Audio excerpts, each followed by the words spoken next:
governments, 85% was borne by the central government.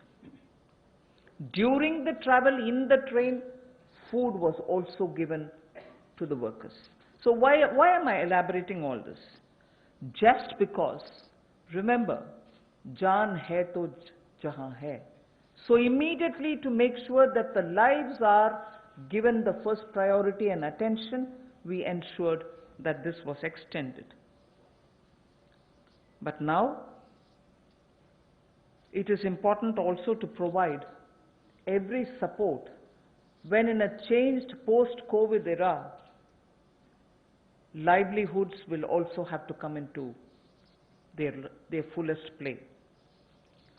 So when the lockdown gets lifted, and when businesses, after facing severe, stressful conditions of business, will be coming back to say, can I start my work back again? Can I get my workers back? Or do I have the money to buy the raw materials? Is it enough for me to pay the wages which is due? All kinds of considerations are going to come up, and many of them may also wonder if they were reaching a stage of bankruptcy. So all this has been kept in mind when we are addressing the issues of land, labor, liquidity, and the laws.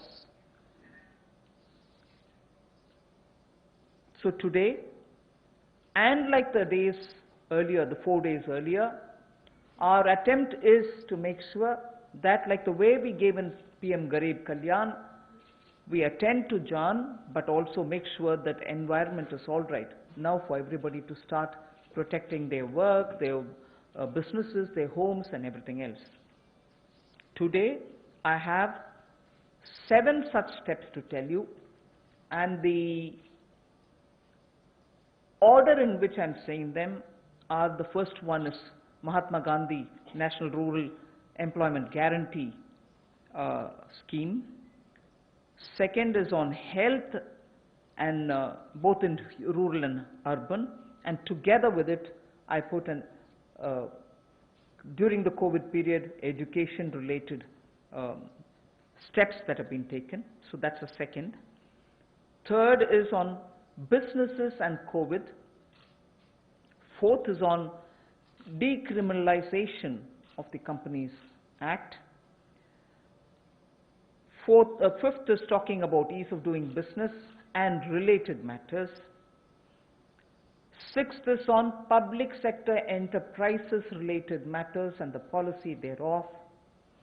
Seventh, state governments and resources related to state governments. So these are the steps which we are taking, 7 of them under these headings. And the last, of course, I will be coming to tell you about the 20 lakhs.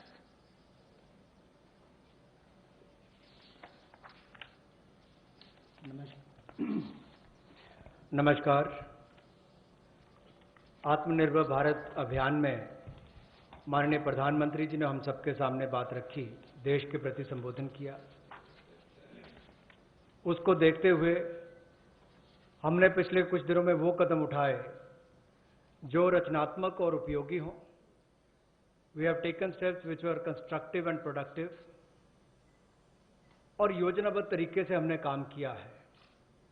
We have worked with a targeted approach in the last couple of months, और जैसा वित्त मंत्री जी ने कहा और माननीय प्रधानमंत्री जी ने भी कहा कि चुनौतीपूर्ण समय में भी संकट में अवसर देखने का काम किया है, और पिछले 5 दिनों में उन सबकी रूपरेखा आप सबके सामने रखी है।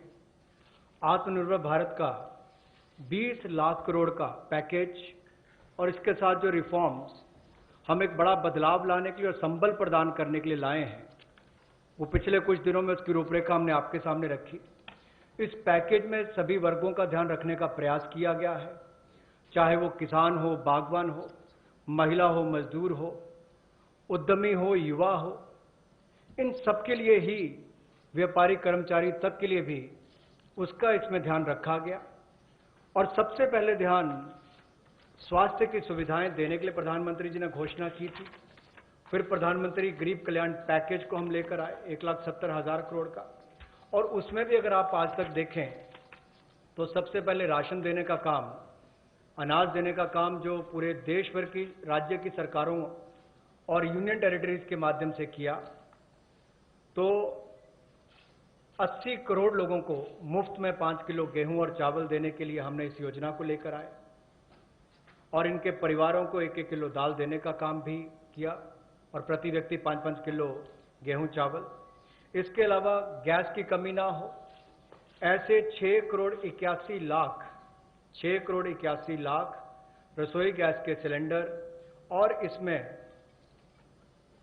8,429 करोड़ रुपया इन बेनिफिशियरीज के खाते में डायरेक्ट बेनिफिशियरीज ट्रांसफर के माध्यम से किया गया है। किसानों के लिए पीएम किसान योजना के माध्यम से 8 करोड़ 19 लाख किसानों के खातों में 16,394 करोड़ रुपया ट्रांसफर कर दिया गया है।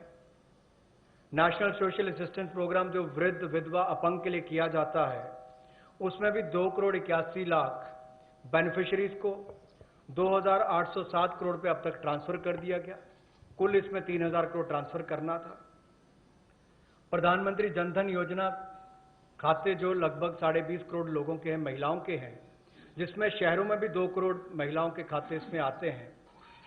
इसमें 40 करोड़ 54 लाख ट्रांसफर करके कुल 20,267 करोड़ रुपया ट्रांसफर कर दिया गया है और building and construction fund 2 crore 20 lakh beneficiaries को 3,950 करोड़ रुपया ट्रांसफर कर दिया। अब प्रवासी मजदूर अपने घरों में वापस कैसे जाएं? रोज की 300 गाड़ियां हमने रेलगाड़ी उपलब्ध करवाई हैं। जिस राज्य ने जितनी मांग की उसको उतनी उपलब्ध करवाई जा रही है और इसमें जो मजदूर वापस गए उसमें 85% पैसा केंद्र सरकार ने खर्च किया ताकि मजदूरों पर कोई बोझ ना आए। रास्ते में खाना दिया। मोदी जी ने जहां एक और राशन देने का काम किया 80 करोड़ लोगों को, वहीं पर रेल की सुविधा भी 85 करोड़ पैसा केंद्र की सरकार ने किया। अब जो 8 करोड़ प्रवासी मजदूर हैं उनके लिए भी 35 करोड़ रुपए की योजना अलग से लाए कि उनके लिए भी राशन की कमी कहीं ना हो, तो गैस सिलेंडर भी दिया है। ये अपने आप में दिखाता है हमने कहीं कमी नहीं रखी। और ऐसे 12 लाख लोगों ने ईपीएफओ में से अपने 3,360 करोड़ रुपया पिछले 2 महीनों में निकालने का काम किया। ये सब कदम उस दिशा में है ताकि संकट की घड़ी में भारत के किसी व्यक्ति को कोई मुश्किल ना आए। हो सकता है कहीं थोड़ी बहुत कमियां रही हों, लेकिन प्रयासों में कोई कमी आगे भी नहीं छोड़ी जाएगी। अगर एमएसपी खरीद पर देखा जाए तो 74,300 करोड़ रुपया उस पर भी खर्च किया गया था और जो 4.25 लाख करोड़ के ऋण किसानों ने लिए थे उसमें भी 3 महीने का मॉरेटोरियम अलग से दिया गया।